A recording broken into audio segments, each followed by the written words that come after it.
It's day 14 of YT History Month, and today we're talking about an apolitical rich white man who leveraged his celebrity status, was bankrolled by corporate interests, and became the darling of the Republican Party.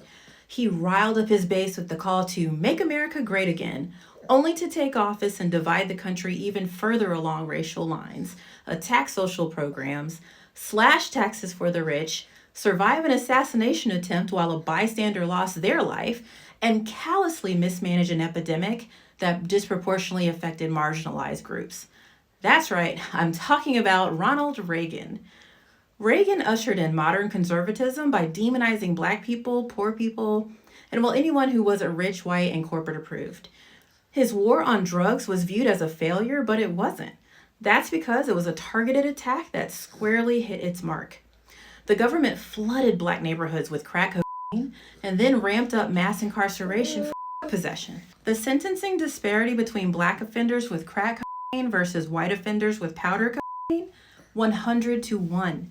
And let's not forget about his infamous welfare queen, a racist dog whistle meant to pit working class whites against black and poor people instead of the rich elites actually hoarding wealth.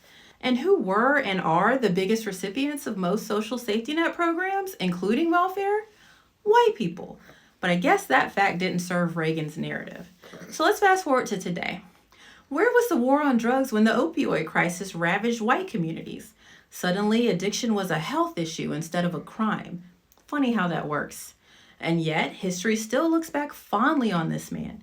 Just the other day, Democratic Senator Alyssa Slotkin delivered a response to Trump's Congressional Joint Session speech and heavily praised Reagan. This desperate centrist strategy is exactly why the left lost to Trump. When given the choice between undiluted conservatives and the diet version, voters chose the real thing. If the past is any indication, these new tariffs mean we'll soon be talking about Trumponomics with the same disdain that we have for Reaganomics today, except for by the people who actually benefited from the trickle down, because they were at the top. Since Trump's dementia seems to be yet another thing that he's copying from Reagan, maybe there'll be a silver lining in all this, but more than likely we'll probably have to suffer through a literal disintegrating mind, barreling through his second term just like Reagan did. So we're fucked.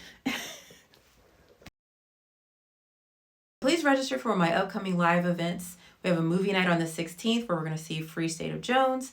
Dissenter Whiteness and Dissenter Men with the Wireless Woman is on the 23rd. And our YT Month History Contest is on the 31st.